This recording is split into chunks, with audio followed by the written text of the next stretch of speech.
कैलाशपुर नामक गांव में संजीत नाम का एक आदमी रहता था। संजीत अपनी पत्नी लता और बेटे अर्जुन के साथ रहता था।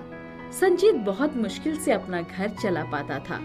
उसके पास जमीन भी नहीं थी जिस पर वो खेती कर सके, ना ही उसके पास कोई दुकान था जिसके सहारे वो अपना घर चला सके। अर्जुन बेटा भी धीरे धीरे बड़ा हो रहा है। मेरे पास तो जरा भी जमा पूंजी नहीं है। पता नहीं कहां से पढ़ाऊंगा उसे। हे भगवान, कोई रास्ता दिखाए। गांव में आसपास अगर किसी के घर की साफ सफाई करनी होती थी वो संजीत कर दिया करता था, या किसी के खेत पर ज्यादा घास हो जाए तो वहां भी जाकर वो घास की सफाई कर दिया करता था, जिससे कभी कभी उसकी कमाई हो जाया करती थी। मगर ये रोज का नहीं था।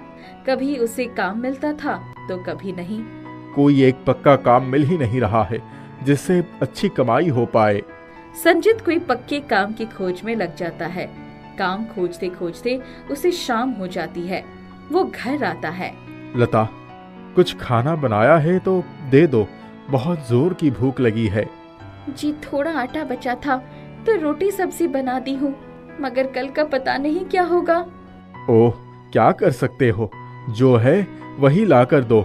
मैं तो खुद ही काम को लेकर परेशान हूँ।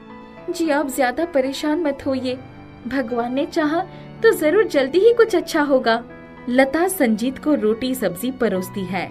आज तो ये रोटी सब्जी मिल गई, आगे तो पता नहीं ये भी मिल पाएगा या नहीं। संजीत रोटी सब्जी खाते खाते काम के बारे में सोच रहा था। तभी वो सोचता है, रोटी सब्जी, वाह, ये तो बहुत अच्छी बात है। इसी रोटी सब्जी से तो मेरा काम बन जाएगा।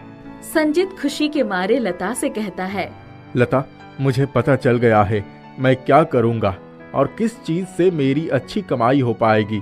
बताओ, क्या तुम मेरा साथ दोगी? हाँ जी जरूर, क्यों नहीं, मैं आपके साथ जरूर दूंगी। मगर ये तो बताइए बात क्या है? अरे लता, अब से मैं रोटी सब्जी बेचूंगा जिससे हमारी कमाई हर रोज होगी। बताओ, सही सोचा ना मैंने? जी आपने सोचा तो सही है, मगर आप रोटी सब्जी बेचने कहाँ वाले हैं? हमारे पास जगह भी तो नहीं है। अरे हाँ लता, ये तो तुमने सही कहा। अच्छा छोड़ो, फिर कुछ और ही सोचूंगा। जी कुछ ऐसा सोचिए जिसे हम सच में कर पाए।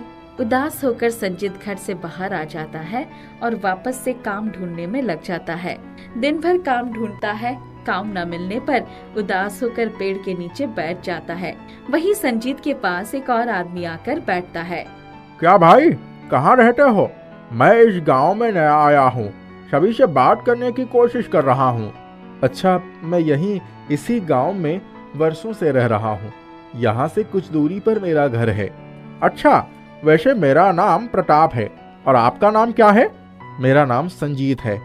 आप थोड़े दुखी लग रहे हैं, क्या बात है? जी दरअसल मैं काम की तलाश कर रहा था, मगर कोई काम नहीं मिल रहा है। सोचा था कुछ बनाकर बेचूंगा, मगर उसके लिए मेरे पास जगह नहीं है। जगह नहीं मतलब मेरा घर बहुत ही छोटा है और मेरे पास इतने पैसे नहीं है कि मैं एक नया जगह ले सकूं। अच्छा, ऐसी बात है। अगर आप चाहें तो मैं आपकी मदद कर सकता हूं। मेरे पास इस गांव में बहुत जमीन खाली है, आप चाहे तो उसका इस्तेमाल कर सकते हैं। क्या सच में? हाँ, और जब कमाई अच्छी होने लगे तो तब आप कुछ पैसे मुझे भी दे दीजिएगा। जी, आपका बहुत बहुत शुक्रिया। प्रताप अपनी जमीन संजीत को दिखा देता है और संजीत वहाँ रोटी सब्जी बनाकर बेचने लगता है। कभी कभी जब ज्यादा काम रहता था तो लता भी संजीत की मदद कर दिया करती थी। संजीत की रोटी सब्जी सभी लोगों को पसंद आने लगती है और धीरे धीरे उसकी रोटी सब्जी खाने के लिए बहुत भीड़ लगने लगती है। संजीत पैसे कमाना शुरू कर देता है और आज तक जितने रुपए भी उसने कर्ज लिया था उन्हें चुकाने में लग जाता है। क्या बात है संजीत, क्या हाल है? जी सब बढ़िया है, ये लीजिए कुछ रुपए, आप रख लीजिए। आपकी वजह से आज मैं पैसे कमा पा रहा हूँ। संजीव प्रताप को हर महीने पैसे देने लगता है। एक दिन प्रताप पैसे लेते हुए कहता है, संजीत, तुम तो बहुत मन लगाकर काम करते हो। मैं एक काम करता हूँ, अब ये जमीन तुम्हारे नाम ही कर देता हूँ। तुम बस मुझे थोड़े थोड़े पैसे देते रहना, जितना बन पड़ेगा उतना। ये आप क्या कह रहे हैं? आप मेरे नाम ये जमीन करना चाहते हैं? हाँ, मैंने सोच लिया है। प्रताप वो जमीन संजीत के नाम पर कर देता है। इस बात से संजीत बहुत खुश होता है। कुछ दिन बीत जाते हैं और तभी अचानक जहां संजीत रोटी सब्जी बेच रहा था वहां पुलिस आ जाती है। कौन है इस जमीन का मालिक? जी अभी तो मैं ही हूँ मगर। अच्छा तुम हो, चलो जेल की हवा खिलाता हूँ। क्यों साहब, क्या हुआ? सब करके पूछ रहे हो क्या हुआ साहब? साहब मैंने क्या किया है? मैंने खबर ली है इस जमीन के मालिक ने एक आदमी को डरा धमकाकर और उसके साथ मार पीट करके ये जमीन अपने नाम करवाई है। मगर साहब मैंने ऐसा कुछ भी नहीं किया है। दरअसल इस जमीन के मालिक तो प्रताप जी हैं। अभी हाल ही में उन्होंने अपनी जमीन मेरे नाम की है। अच्छा लेकर चलो प्रताप के पास। संजीत पुलिस को प्रताप के पास लेकर आता है। क्यों जी, ये जमीन तुम्हारे नाम पर थी और तुमने कुछ दिनों पहले ही इसे जमीन बेच दिया है। नहीं साहब, ये क्या बोल रहे हैं? मैं तो इसे जानता भी नहीं हूँ। क्यों भाई, क्या नाम है तुम्हारा और मुझ पर झूठा इल्जाम क्यों लगा रहे हो? अरे आपने ही तो मुझे रोटी सब्जी बनाने के लिए जमीन दी थी, इसके बाद वो जमीन भी मेरे नाम कर दी थी। ये क्या बोले जा रहे हो? मैं नहीं जानता तुम्हें। अच्छी कहानी बना लेते हो, अब चलो जेल की हवा खिलाता हूँ। पुलिस संजीत को पकड़ लेती है। साहब मैं सच कह रहा हूँ, मैंने कुछ भी नहीं किया है। सभी अपराधी यही कहते हैं। साहब एक बार मुझे अपनी पत्नी और बच्चे से मिलने दे दीजिए। ठीक है, 5 मिनट का समय दे रहा हूँ। संजीत घर आता है और लता को सारी बात बताता है। ये तो बहुत बुरा किया उन्होंने, अब हम क्या करेंगे आपके बिना? लता जब तक मैं वापस नहीं आ जाता तुम्हें ही घर संभालना होगा। और हाँ, अर्जुन का ख्याल भी अच्छे से रखना। एक काम करो, तुम अर्जुन को लेकर अपने मायके चली जाओ। नहीं, ये आपके साथ गलत हुआ है, मैं चुप नहीं बैठूंगी। अब कोई फायदा नहीं लता, कुछ सालों बाद मैं जेल से छूट कर आऊंगा तुम्हें लेने। लता जोर जोर से रोने लगती है और पुलिस संजीत को अपने साथ लेकर चली जाती है। 3 साल बाद संजीत जेल से बाहर आता है और वापस अपनी पत्नी और बच्चे के पास जाता है। लता तुम ठीक तो हो ना? और अर्जुन कैसा है? आप आ गए। पता है अर्जुन हर रोज आपके बारे में पूछा करता था, बहाने दे देकर मैं थक गई थी। अब बहाने देने की कोई आवश्यकता नहीं है, चलो वापस घर चलो। संजीत लता और अर्जुन को साथ लेकर वापस घर आ जाता है। अब आता हूँ प्रताप जी से बात करके, आखिर उन्होंने मेरे साथ ऐसा क्यों किया? संजीत प्रताप के घर आता है तो देखता है उसके घर पर ताला लटका हुआ था। आसपास के लोगों से पूछने पर पता चलता है कि वो 1 साल पहले ही गांव छोड़कर चला गया है। संजीत वापस घर आ जाता है। लता वो तो 1 साल पहले ही गांव छोड़कर जा चुका है। छोड़िए जी, उनको उनके किए की सजा भगवान जरूर देगा। आप ये सोचिए कि कौन सा नया काम ढूंढना है। हाँ लता, अब वापस से कोई नया धंधा ढूंढना पड़ेगा। वैसे जेल में काम करके मैंने कुछ रुपए कमाए हैं, ये लो, तब तक मैं कोई नया काम खोजता हूँ। संजीत के जेल से आने के बाद उसका दोस्त भोला उससे मिलने आता है। क्या भाई, ठीक तो है ना? उस प्रताप ने तेरे साथ अच्छा नहीं किया। हाँ छोड़, अब बीती बातें क्या याद करना। अब कोई नया काम ढूंढता हूँ और आगे के बारे में सोचता हूँ। भाई एक बात बोलूं, यहाँ से थोड़ी दूरी पर जो शहर है वहाँ बहुत कम ही ढाबे और रेस्टोरेंट हैं। तू चाहे तो वहाँ जाकर अपनी रोटी सब्जी बेच सकता है, बहुत अच्छी कमाई होगी। चल भाई ठीक है, मैं सोचता हूँ। संजीत ये बात लता को बताता है और अगले ही दिन शहर आ जाता है। यहाँ तो एक भी जगह ऐसा नहीं दिख रहा है जहाँ मैं रोटी सब्जी लगा सकूं। अब वापस किसी से जगह नहीं ले सकता, कुछ और सोचना होगा। तभी संजीत को साइकिल का ख्याल आता है। हाँ ये सही रहेगा, मैं रोटी सब्जी साइकिल पर घूम घूम कर बेचूंगा। संजीत ने जितने पैसे जेल में रहकर कमाया था उनसे एक साइकिल खरीदता है। लता अभी तुम लोग यहीं गांव में ही रहो, एक बार मैं वहाँ सब कुछ व्यवस्थित कर लूँ फिर लेकर चलूंगा।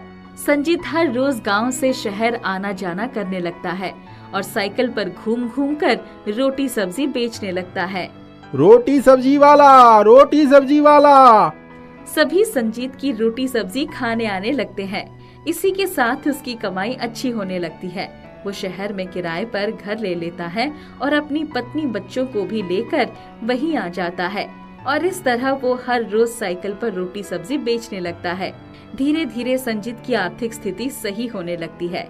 एक दिन संजीत साइकिल लेकर रोटी सब्जी बेच ही रहा था, तभी उसे शोर सुनाई देता है। संजीत वहां आता है तो देखता है सड़क हादसे में एक इंसान की मौत हो गई है, जिसकी वजह से भीड़ लगी है। संजीत और पास आता है तो देखता है वो प्रताप था। ये देख संजीत हैरान रह जाता है और वहाँ से चला जाता है। अच्छा, इसका मतलब प्रताप जी गांव से भागकर यहाँ रह रहे थे। वापस संजीत रोटी सब्जी बेचने निकल जाता है। ऋषिकेश नौकरी में अपना एक घर तक नहीं बना पाए थे, अब रिटायर होने वाले थे। पत्नी घर के लिए कहती रह गई, पर इतना पैसा ही नहीं था कि अपने परिवार को एक छत दे सके। दोनों बच्चे सुजीत और अमित एक बार कमाने गए तो लौट कर नहीं आए। कोई खबर भी नहीं दिया कि कहाँ है, कैसे है। कौशल्या बच्चों की याद में हमेशा तड़पती रहती। गांव में थोड़ी बहुत जमीन थी। उनकी पत्नी, मैं तो कहती हूँ गांव की 1-2 बीसा जमीन बेच दो, आखिर हमारे किसी काम तो आ नहीं रही। ठीक है, अखिल से कहता हूँ। उन्होंने अखिल को खबर कर दिया था, पर जमीन बेचने के नाम पर। भाई साहब, आपके पास तो नौकरी है, हमारे बच्चे उसी जमीन के बदौलत पर रहे हैं। ऋषिकेश चुप रह गए थे। गांव का घर ही ठीक ठाक करवा लेते हैं, वहीं चलकर भाई के परिवार के साथ बाकी का जीवन भी काट देंगे। बच्चों ने तो ये भी नहीं पूछा कि अम्मा बाबूजी आप कहाँ रहेंगे। यही सोचकर उन्होंने गांव में भाई को पत्र द्वारा सूचित कर दिया। भाई अखिल को जैसा ही बड़े भैया का पत्र मिला, वो चिंता में पड़ गया। अरे रमा, वो भाई साहब रिटायर होकर यहीं गांव में रहने की सोच रहे हैं। लो जी, ये नई मुसीबत सिर पर आकर बैठ जाएगी। इतने छोटे से घर में अपने परिवार की गुजर बसर तो होती नहीं, उन्हें कहाँ रखेंगे? घर में तो उनका ही हिस्सा है, तुम अपने हिस्से में रहो, वो लोग अपने हिस्से में रहेंगे। वाह जी वाह, पूरी जिंदगी हमने घर की देखभाल की, मरम्मत करवाई, रंगाई पुताई करवाई। हम छोड़ दिए होते तो खंडर हो गया होता। अब चले हैं उनका हिस्सा देने। मैं कुछ नहीं जानती, उन्हें कह दो अपने लिए घर बनवा ले। मैं तो नहीं कह पाऊंगा, तुम ही भाभी जी से कह देना। ऋषिकेश जब रिटायर होकर सारा सामान लेकर गांव पहुंचे तो इतना सामान रखने की जगह कहाँ है? सभी कमरों में तो हमारी दोनों बुआओं का सामान भरा है। जीजी, भाई हमारे कमरे खोल दो, हम उसी में गुजारा कर लेंगे। जीजी, आप तो अपने लिए दूसरा घर बनवा लो, यहाँ जगह नहीं है। कौशल्या ऋषिकेश का मुंह ताकने लगी। अब क्या करें? कोई बात नहीं, हम अपना सामान गोबर गैस के पास वाले बरामदे पर रख लेंगे। सुबह पंचायत बुलाई जाएगी, जो पंचों का फैसला होगा वही होगा। सारा सामान गोबर गैस वाले बरामदे में रखवा दिया गया। साथ में कुछ खाने पीने का सामान था, वही खाकर एक चारपाई पर सो गए।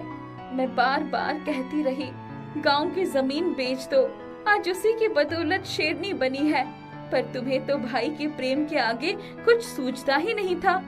सारी रात मच्छर खा गए। गोबर गैस के पास बदबू और मच्छरों के अलावा और किस चीज की उम्मीद हो सकती है? जरा मैं पंचों को सूचित करके आता हूँ। पंचों को सूचित करके बाजार से कुछ चाय बनाने का सामान ले आते। हाँ, मैं ले जाऊंगा। तुम तब तक नहा धोकर पूजा पाठ निपटा लो। ऋषिकेश पंचों को खबर करके बाजार से चाय की पत्ती, चीनी, दूध, दाल, चावल, सब्जी, मसाले और थोड़ी सी जलेबी लेकर वापस लौट रहे थे। तभी भगवान तुम्हारा भला करे, कुछ खाने को दे दो। लो, अभी तो कुछ नहीं है, ये जलेबी खा लो। बुढ़िया बैठकर जलेबी खाती जा रही थी, आंखों से आंसू बहते जा रहे थे। चाय का सामान घर पहुंचा दूं, उसके बाद देखेंगे क्या खाना है। घर पहुंचे तो सरपंच और सभी लोग पहले से ही हाजिर थे। पंचायत हुई, पर पंचों का फैसला भी गांव में रहने वालों से अलग न था। अंत में यही फैसला हुआ है कि बंटवारा हो जाए। ऋषिकेश को एक जोड़ी बैल दे दिए जाए और खेत, घर की जमीन के बराबर जगह दे दिए जाए। चिंता करके कुछ भी हासिल नहीं होगा, जैसे तैसे जीवन तो काटना ही होगा। इसी बरामदे को झड़वा पोछवा दो, गोबर से लिपवा दो, रहने लायक हो जाएगा। घर बनाने का खर्चा कम से कम 5 लाख से नीचे ना होगा। सारी कमाई घर में लगा देंगे तो खाएंगे क्या? पेंशन भी तो नहीं है। कौशल्या ने 1-2 मजदूर बुलाकर बरामदे में गोबर से लिपवा दिया, ईंटों का चूल्हा बनाकर खाना चढ़ा दिया। मैं जरा बैलों को देख कर आता हूँ। ऋषिकेश ने देखा कि अखिल ने उन्हें सबसे कमजोर बेलों की जोड़ी दी थी। उनको देखते ही बेलों ने अपना सिर हिलाया और उनके गले में बंधी घंटी बजने लगी। चलो बेटा, अब तुम ही दोनों का सहारा है। हमारा और तुम्हारा दुख एक ही है। ऋषिकेश की आंखों से आंसुओं की धारा बहने लगी। बेलों की आंखों से भी आंसुओं की धारा बहने लगी। ऋषिकेश ने उनकी नाद में चारा डाला और चुपचाप वहाँ से चले आए। चारा दे दिया उनको।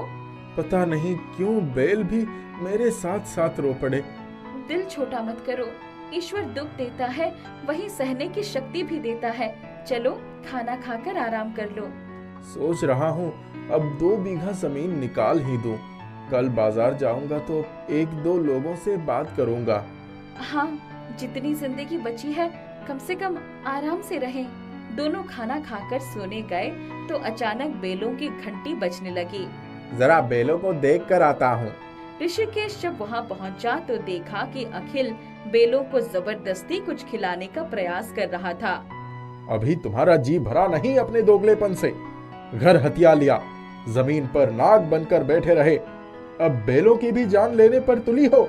उन्हें जहर खिलाने के जुर्म के लिए कल सुबह मैं पुलिस में रिपोर्ट लिखवाऊंगा।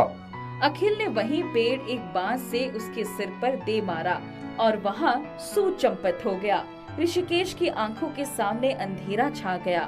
वो वहीं बैठ गया। बेलों की घंटी जोर जोर से बजने लगी। कहाँ रह गए? घंटी तो अभी भी बज रही है, चलकर देखती हूँ। कौशल्या वहाँ पहुँची तो ऋषिकेश को बैठे देखकर, क्या हुआ, ऐसे क्यों बैठे हो? कौशल्या, ये लोग यहाँ रहने नहीं देंगे। कल चलकर बाजार में ही कहीं जगह देखता हूँ। अपने बैलों को भी वहीं ले जाऊंगा। उन्होंने सारी बातें कौशल्या से बताई। दूसरे दिन थाने में फौजदारी की रिपोर्ट लिखवाने गए तो ऋषिकेश, चुपचाप अपना बोरिया बिस्तर बांध के यहाँ से चलो, वरना कोई केस ठोक कर आप ही को बंद कर देंगे। ऋषिकेश समझ गए थे कि अखिल यहाँ पहले से ही गोटी फीट कर गया है। उन्होंने बाजार में जाकर सेठ बनवारी लाल से बात की। ऋषिकेश, आप अखिल को जानते नहीं है। वो 1 नंबर का झूठा, मक्कार और नशाखोर है। अच्छा हो कि आप यहाँ से निकल जाइए। मैं भी यही सोच रहा हूँ। जमीन बेचने तक कोई ठिकाना मिल गया होता तो बड़ी मेहरबानी होती। हम वाजिब किराया भी दे देंगे। हमारा एक घर है, लेकिन बड़ी वीरान सी जगह पर है। किराया की मुझे जरूरत नहीं है। आप चाहें तो वहाँ रह सकते हैं। आपने तो हमारी समस्या ही हल कर दिया। बस जमीन का कोई खरीदार मिल जाए तो हमें बता दीजिएगा। ठीक है, आप अपना सामान लेकर शाम तक आ जाइए। ऋषिकेश जब घर पहुँचे तो, अरे सुनते हो, मैं बैलों को चारा खिलाने गई थी। वहाँ उनकी नान में ये थैली मिली। क्या है इसमें? खुद ही देख लो। ऋषिकेश ने थैली खोली तो उसमें सोने की ढेरों मुहरें पड़ी थी। ये कहाँ से आई? पता नहीं, पर हमारी तो समस्या खत्म हो गई। चलो अब शहर चलते हैं, वहीं चलकर इन मुहरों को बेचकर घर ले लेंगे। लेकिन जब तक हमारी जमीन बिक नहीं जाती हमें यहीं रहना होगा, वरना जमीन भी हाथ से निकल जाएगी। हाँ, ये बात तो सही है। दोनों ने सामान बांधा और एक बैलगाड़ी बुलाकर उस पर लाद दिया। तुम सेठ बनवारी से पूछकर उनके बताए घर पर ही सामान उतार दो। हम अपने बैलों के साथ आ जाते हैं।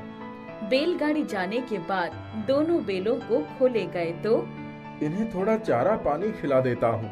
धूप बहुत है, बेचारे कमजोर भी है। इन्हें थोड़ी ताकत आ जाएगी। ऋषिकेश जैसे ही नांद में चारा डालने गए, कौशल्या, ये देखो, वैसे ही थैली एक और पड़ी है। कौशल्या लपक कर आई तो देखो इसमें क्या है। कौशल्या ने थैली निकाल लिया और ऋषिकेश के नांद में चारा डाल दिया। बैल मस्ती से खाने लगे। इसमें भी मोहरें ही है। ये बेल ही जादुई है। उनकी आंखों से उस दिन आंसू बहना और फिर ये मोहरें। चलो इन मोहरों को संभाल कर रखो। वो लोग अपने घर में चले गए। बैलों के लिए एक बरदोल थी। उसी में बांध दिया। वो बेचारे भी थक कर सो गए। घर तो अच्छा है जी। हाँ, कुछ ही दिनों की बात है। बैलों की नान से रोज एक मोहरों की थैली मिलने लगी। 1 महीना बीत गया था। कुछ ही दिनों में उन्हें जमीन का खरीदार भी मिल गया। उसने बड़े अच्छे दामों में उनकी पूरी जमीन का पैसा दे दिया। कौशल्या, हमें शहर जाने की क्या जरूरत है? हम इस गांव में रहकर अपना घर बनवाते हैं। हाँ, तुम ठीक कह रहे हो। ऋषिकेश सेठ बनवारी लाल से वो घर और उसके आसपास की पूरी जमीन खरीदकर उस पर बहुत बड़ी कोठी बनवाई और कुछ दुकानें बनवा ली। बैल अब पूरी तरह स्वस्थ हो गए थे। गृह प्रवेश किया तो अखिल को नहीं बुलाया। उसके सीने पर तो वैसे ही सांप लौट रहा था। एक दिन जब ऋषिकेश बैलों को चारा डालने गए तो मालिक, अब तो सारे कष्ट मिट गए। आप खुश हैं ना? हाँ, बहुत। लेकिन ये सब तुम्हारी बदौलत ही हो पाया है। मालिक, हम दोनों आपके बच्चों की तरह ही हैं। पहले तो हमें बहुत मार पड़ती थी, खाने को भी नहीं मिलता था। आपने खुद हमारी देखभाल करके हमें इतना प्यार दिया। हम आपकी बदौलत में अपनी जान भी दे दें तो हमें कोई दुख नहीं होगा। कमल और कौशल्या फूट फूट कर रो पड़े और बैलों के सिर पर हाथ फेरने लगे।